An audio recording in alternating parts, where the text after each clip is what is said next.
Hey everybody, it's Kim Wilson here. I'm doing a little bonus live today because it's National Scrapbooking Day and I'm in the middle of doing one of my layouts for the virtual album retreat, and I have a few little tips to give you before I move on. So this is layout number 8 if you are working on the album retreat, and we're doing some quilted pages. I've just kind of laid out a little bit of the quilting here. This one I've already put together, and I wanted to show you how we did this stitching and a little tip for doing the stitching. So we have this double stitched stamp here. It's got 2 rows of stitching, and instead of putting it on a regular block, somebody suggested putting it on the smaller piece of the Stampin' Positioner.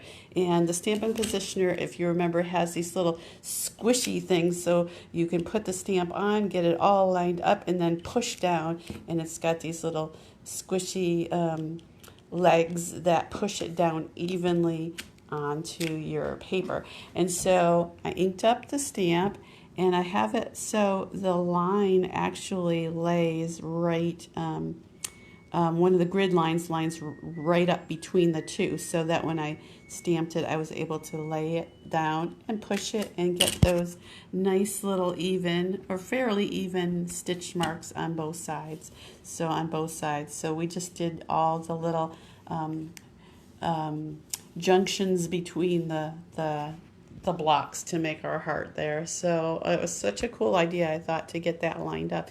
And I'm going to use that over and over again on some of my other stamps that I need to get that it's important to get lined up, is to use that little block from the positioner as a stamp pad or as a block. So great idea, I thought. And then I'm going to do the same with this one, this other half of the page. And the reason I'm doing an extra live is because today, as National Scrapbooking Day, we've got 20% off select scrapbooking items, and some of the items on sale are the 12 by 12 two-tone cardstock, which makes great pages, of course, for your albums.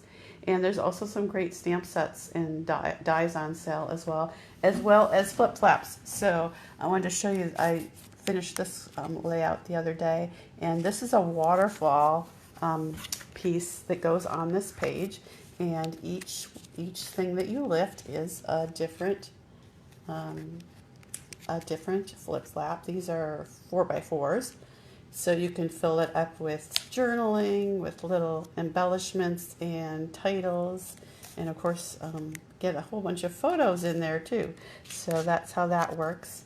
And you can actually put that in your page protector, and there's a couple different ways to get it to pop out of your page protector. And you could do a slit at the bottom for each of the tabs.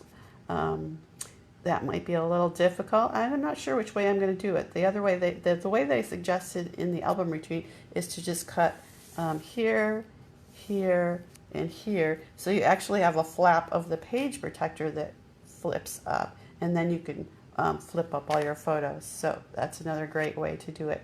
So there's a couple of tips for using flip flaps, which are also on sale, 20% off. So flip flaps, and a way to line up your stitching or whatever stamps you need to line up. So those things are on sale today only. So check them out in the store under Deals Flash Sale. Happy crafting.